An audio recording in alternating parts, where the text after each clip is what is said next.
আজকে জানতে পারলাম যে সেই বহুল প্রতীক্ষিত জুলাই সনদ আগামী ৫ আগস্ট প্রকাশ করা হবে। যদিও এই জুলাই সনদটি আরও আগে প্রকাশ করলে হয়তো ভালো হতো, তারপরেও প্রকাশের যে ঘোষণাটা এসছে, আপনি এই বিষয়টি কীভাবে দেখছেন? প্রথমে একটা কথা বলি, সেটা হচ্ছে যে এই যে জুলাই সনদ আর জুলাই ডিক্লারেশন বা জুলাই প্রোক্লামেশন এক কিনা তা আমি এখনো বুঝি নেই।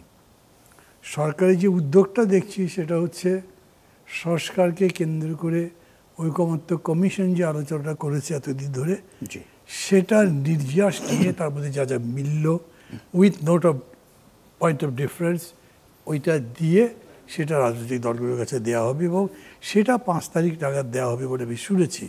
ওনারা বলেছেন সেরকম। এখন ওইটাকে তো ঠিক প্রোক্লামেশন বলা যায় বলে আমার মনে হয় না। Proclamation is altogether different. যেমন আমাদের স্বাধীনতার ঘোষণা, মানে একটা ঐতিহাসিক মোমেন্টকে ধারণ করা, তার অগ্র পশ্চাৎ ভবিষ্যৎ সম্ভাবনা, যৌক্তিকতা ইত্যাদি। কিন্তু খুব লম্বা চড়া একটা ইতিহাসের বর্ণনা থাকে না, তার মধ্যে কোনো রাজনৈতিক অর্থনৈতিক কর্মসূচি থাকে না, একটা ডাইরেকশন থাকে। সাধারণত যা হয়েছে সেটা প্যারিস বিপ্লবের সময় হোক, আমেরিকান ওয়ার অফ ইন্ডিপেন্ডেন্স হোক, সারা দুনিয়াতে যাই হয়েছে এরকম থাকে। এইখানে এই ডিক্লারেশনের পক্ষে সবচেয়ে বা একটাই মাত্র পার্টি, সেটা হচ্ছে যারা ওই আন্দোলনের নেতৃত্ব দিয়েছেন, যে শিক্ষার্থীরা, যাদের অনেকেই এখন জাতীয় রাজনীতিতে ঢুকে গেছেন, রাজনৈতিক দল গঠন করেছেন, আবার তারপরে ছাত্রদের সংগঠনও আছে। এরা সবাই মিলে এটা চাচ্ছে। গত বছরের ডিসেম্বর মাসে তারা শহীদ মিনারে একটা সমাবেশ ডেকেছিল এবং সেখানে ঘোষণা করবে বলেছিল। সরকারের পক্ষ থেকে বলা হয়েছে এরকম করে করার দরকার নেই, এটা একটা ঐকমত্যের ভিত্তিতে হবে, জাতীয় ঐকমত্য, এবং সেজন্য সবার সাথে কথা বলতে হবে, কিছু সময় লাগবে, তারা যেন ধৈর্য ধরে। তারা ধৈর্য ধরেছে, 1 বছর গেছে। এখন যেটা বলা হচ্ছে সেটা ঠিক জুলাই ঘোষণা না, কিন্তু সরকারকে কিন্তু স্পেসিফাই করে বলতে হবে। তারা যদি এমন বলে যে জুলাই অভ্যুত্থানের যে লক্ষ্য ছিল সেই জন্যই তো সংস্কার, অতএব এই সংস্কারটাও তারই অংশ, এর একটা ইন্ট্রো দেবো, তার একটা শেষ করবো, মানে সামও সেটা এরকম তো বলা হয়নি। দ্বিতীয় বিষয় হচ্ছে যে যদি জুলাই ঘোষণা বা জুলাই সনদ বলে যে কথা বলা হচ্ছে, সেটা ওই প্রোক্লামেশনের মতো হতেই পারে না। গতকালকে প্রায় সবকটা জাতীয় দৈনিক, আমি বিশেষ করে প্রথম আলো পড়েছি, বলেছে 19টি মৌলিক বিষয়ে ঐকমত্য হয়েছে, আর 9টাতে হয়নি। তার মানে তো এটা ঐকমত্যের, মানে জাতীয় ঐকমত্যের প্রতিফলন হচ্ছে না। দ্বিতীয় হচ্ছে যে 19টা যেগুলোতে ঐকমত্য হয়েছে তার মধ্যে আবার নোট অফ ডিসেন্ট আছে। গতকালকেও যেগুলো আলোচনা হয়েছে তার মধ্যেও কিন্তু এরকম নোট অফ ডিসেন্ট বা ভিন্নমত প্রকাশ করা হয়েছে। তো এই নিয়ে আমি ঠিক বুঝতে পারছি না। আর যারা দাবি করছেন তারাই যে কী দাবি করছেন তাও আমার কাছে স্পষ্ট নয়। যেমন ধরেন, স্বাধীনতার ঘোষণা কারো দাবি করতে হয় নাই, আমাকে এই ঘোষণাটা দিতে হয়েছে টু জাস্টিফাই মাই অ্যাকশনস। শুধুমাত্র আমার দেশবাসীর জন্যই নয়, আন্তর্জাতিক মহলেও দিতে হয়েছে। কেন করেছে এটা? আজকেই আমি ফার্স্ট আওয়ারে যুগান্তরের একটা গোল টেবিলে ছিলাম। আচ্ছা, সেইখানে আমাদের যে ফরেন সেক্রেটারি ছিলেন, জাতিসংঘের প্রতিনিধি ছিলেন হুমায়ুন কবির, উনি বললেন যে উনি এই অভ্যুত্থানের পরে একবার ইনভাইটেড হয়েছিলেন ইন্ডিয়ান অথরিটি, ইউএনডিপি বা অন্য কাউকে দিয়ে, বা এনডিটিভি মনে নেই আমার।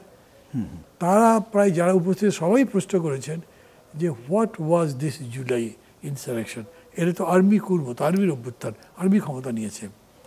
উনি বলছেন যে এইটা যে কি, অর্থাৎ 5 আগস্টে যেটা পালাতে হলো শেখ হাসিনাকে, ওই অভ্যুত্থানটাকে একটা অভ্যুত্থান হিসেবে, জন অভ্যুত্থান হিসেবে পৃথিবীব্যাপীও আমাদের পরিচিত করা দরকার, because it is a global village. উনি বলতে চাইছেন যে এই কাজটা আমাদের সেরকম করে হয়নি। উনি বলতে চাইছেন এই জন্যে আসলে একটা ডিক্লারেশন লাগবে। কিন্তু আবার খেয়াল করেন, ওটা কিন্তু একটা জিনিস হলো, আর আপনি সংস্কারের জন্য যে 166টা প্রস্তাব দিয়েছেন, আমি টিকমার্ক দিয়েছি, এইটা ঠিক আছে, এইটা ঠিক আছে, এইটা ঠিক নেই, এটা অর্ধেক ঠিক মনে করি, এগুলো সব মিলে সংশ্লেষ করে অথবা সবগুলোর মধ্যে যা কমন পেয়েছে সেটা দিয়ে একটা ডিক্লারেশন দিলে সেটাকে আপনি জুলাই ঘোষণা বলবেন কেন? আমি তো তার কোনো কারণ বুঝি না।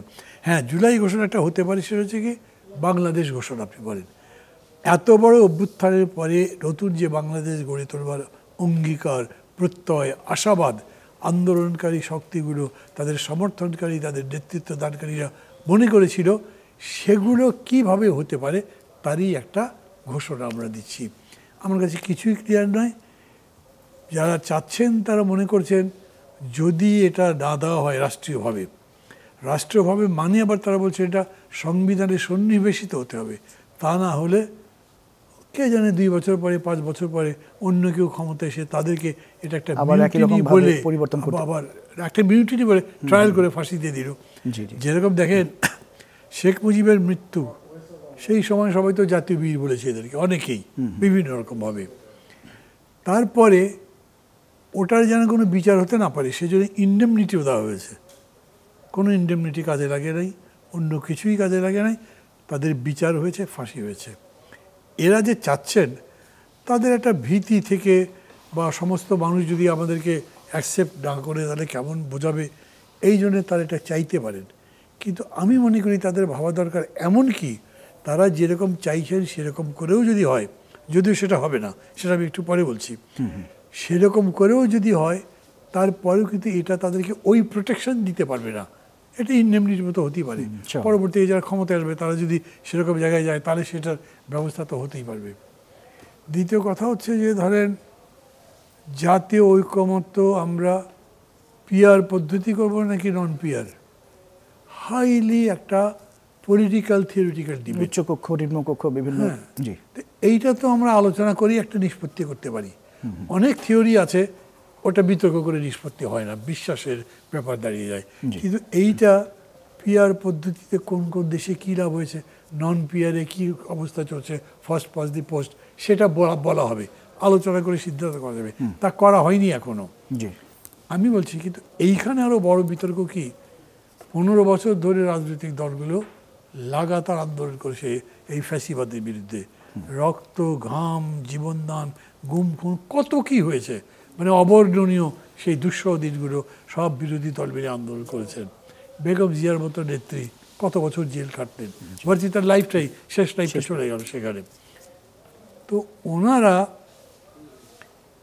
এই আন্দোলনের শেষ পর্যায়ে থাকতে পারেনি, মানে নেতৃত্বে তারা থাকেন দেয়া, ওরা আসলে নতুন কেউ, যারা আবার এই গণতন্ত্রের দাবিতে আন্দোলন করছিল না, নিজেদের চাকরির নিশ্চয়তা, কোটা সিস্টেম, এগুলো যেন করতে করে সে ওয়ান পয়েন্টে গেছে। কেন, এই যে কারেন্টটা ছিল সেই কারেন্টটা এটাকে ঘিরে খেয়েছিল।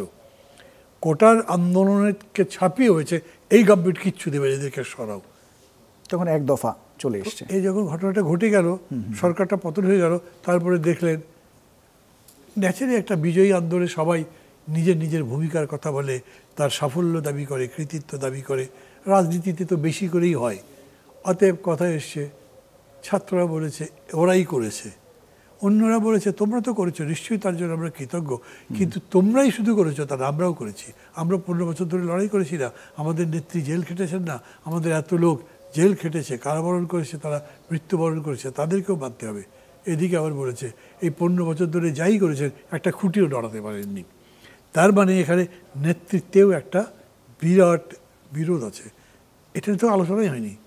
তাহলে এখানে মানে ডিক্লারেশন হিসেবে কমন বা ঐক্যমতের ভিত্তিতে কিভাবে হবে এটা আমি বুঝতে